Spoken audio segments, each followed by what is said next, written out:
നിങ്ങളുടെ ഫേവറേറ്റ് സീരിയലുകൾ ടിവിയിൽ വരുന്നതിന് മുൻപേ സൺ നെക്സ്റ്റ് ആപ്പിൽ കാണാം. ഇനി എല്ലാവർക്കും മുൻപേ കാണൂ. ഇപ്പോൾ തന്നെ സൺ നെക്സ്റ്റ് ആപ്പ് ഡൗൺലോഡ് ചെയ്ത് സബ്സ്ക്രൈബ് ചെയ്യൂ.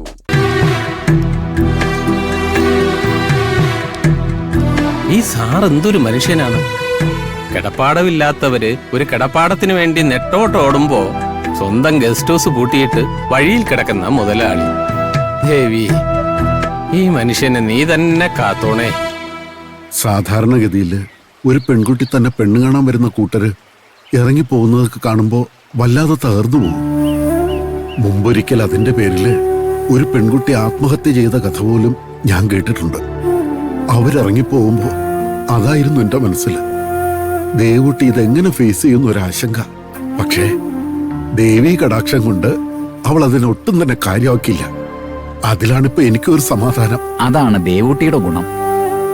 സാധാരണ പെൺകുട്ടികള് ചെറിയ കാര്യങ്ങളൊക്കെ മനസ്സിലിട്ട് നീറ്റി ഇല്ലാത്ത മനപ്രയാസങ്ങൾ ഉണ്ടാക്കും. ദേവൂട്ടി പക്ഷേ ഉണ്ടാകാവുന്ന മനപ്രയാസം പോലും ഇല്ലാതാക്കും. ദേവിയിൽ മനസ്സർപ്പിക്കുമ്പോഴുണ്ടാകുന്ന ഒരു മനപ്പാടമാണത്. ആ മനപ്പാടം എല്ലാവർക്കും ഉണ്ടാവണമെന്നില്ല.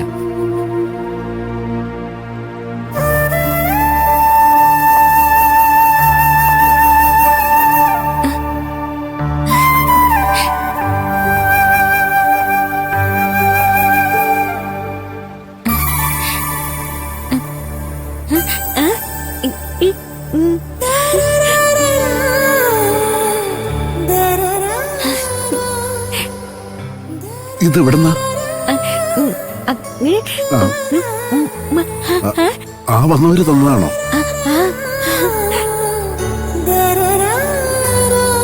സന്ദീപാണോ?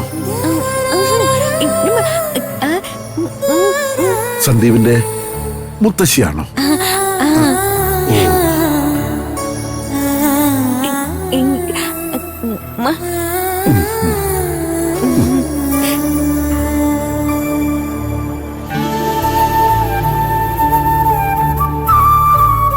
അവരെന്താ ഉദ്ദേശിക്കുന്നത്?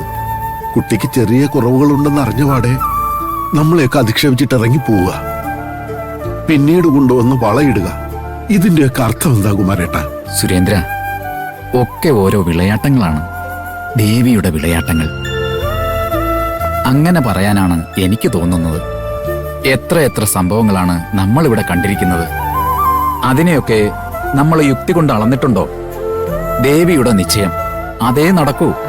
അതിന് ദേവി നിശ്ചയിക്കുന്ന വഴികളെക്കുറിച്ചൊന്നും നമ്മൾ കൂട്ടിയ കൂടില്ല സുരേന്ദ്ര. അതൊക്കെ എനിക്ക് അറിയാവുന്ന കാര്യങ്ങളല്ലേ. ഞാൻ പറഞ്ഞ കാര്യം അതല്ല. എന്റെ വീട്ടിൽ നിന്ന് എല്ലാം മതിയാക്കി ഇറങ്ങിപ്പോയവര് പിന്നീട് വന്ന് വളയിടുന്നതിലെ വൈരുദ്ധ്യ. വളയിടുക എന്ന് പറഞ്ഞാല് ആ പെൺകുട്ടിയെ ഞങ്ങളിങ് എടുക്കുക എന്നല്ലേ അർത്ഥം. അങ്ങനെയല്ലോ നമ്മളൊക്കെ കേട്ടിരിക്കുന്നത്. അപ്പൊ ഇതിന്റെ അർത്ഥം എന്താ? നീ പറയുന്നതെല്ലാം ശരിയാണ് സുരേന്ദ്ര.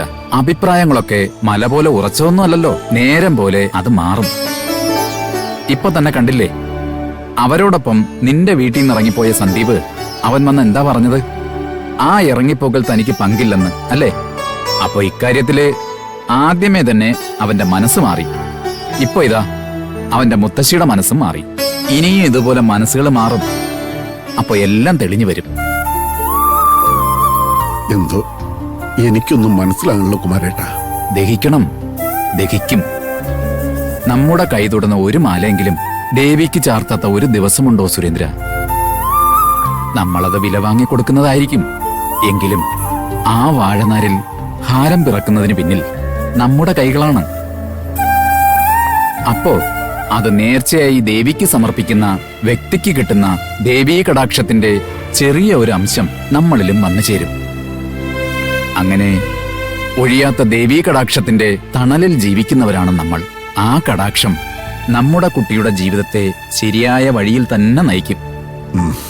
അത് മതി, അത് കണ്ടാ മതി.